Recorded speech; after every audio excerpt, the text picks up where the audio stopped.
Okay, so I'm Heather Shields, and Carrie and I were, I don't remember, we talked about how this all started, but it was very organic, and we actually talked about it just being a year-long project, and we have been told we can't stop. In my world with the chamber, it's become housing affordability because you can't do anything else. You can't even build a workforce if you can't attract the talent here who can afford housing, and it's at every level. I think part of our housing issue could be solved by engaging the business community a little bit more and having them, invest and be vocal about it through housing providers. We started working at United Way on mental health substance use issues in like 2016, 17, and you could sort of see, like, when we started talking about it, people were like, and now it's like, my daughter this and my brother that, and in public, and I think that's going to benefit us so much for the long term, but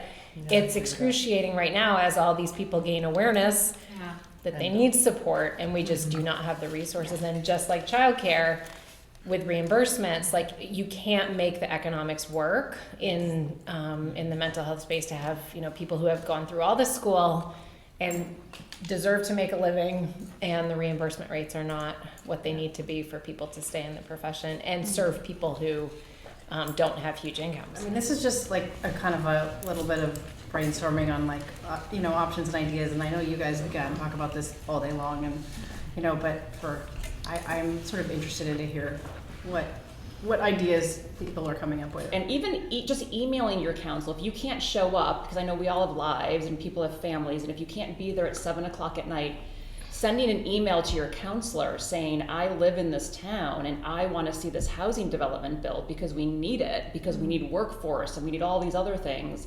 You will move the needle much more than somebody in my position would ever move the needle. Our last meeting, we had this really beautiful young leader come to talk to the council about her science fair project. One of the council members, said to her, like, you are our future leader. And it's beautiful that you're looking at this issue. And as you think about the people who are in the encampments, she's like, I want you to remember this. At one point, they were your age. Mm-hmm. And they had hopes and dreams for their lives. Mm-hmm. Dreams that probably did not include living in an encampment. Mm-hmm.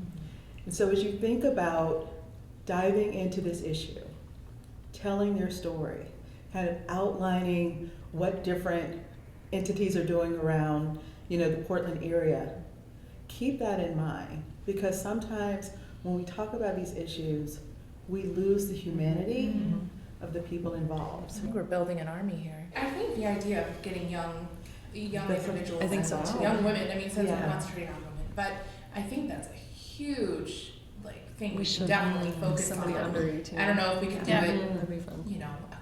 a couple people throughout the year, but I think that just to hear the younger voice. Going to your organization and taking pictures of that so that it's not, there's a little bit more of an outreach on what you're doing. Christine is a really good friend of mine, and I'm going to read her bio here, but she has written this book that I think is, it changed my life, and she's an incredible woman who's changed my life. Christine is usually reading 3 books at once and can't live without ramen, the good kind, whatever that is, Christine.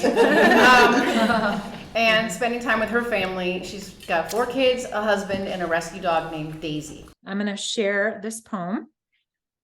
So it's called Women for Heather. The road we walk is not paved. It is laden with rocks, the kind that gets stuck in your shoe and hurt. But it's a higher road, and so the view, it's something. Our road climbs mountains, weaves through dark forests, and I promise you the vistas you see can only be found on this windy, impossible road without guardrails.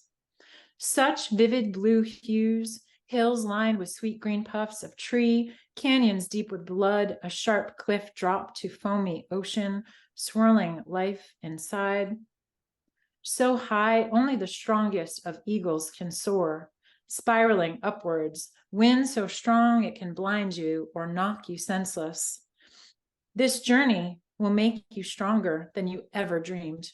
It will take your breath away, not with pain, which is certain, but with beauty of hope eternal and the need to keep going. The reward, not only a triumph of self, but the long lines of women stacked up and pushing behind you. Can you feel them? With every step, they propel you forward and whisper, it's our turn. Thank you.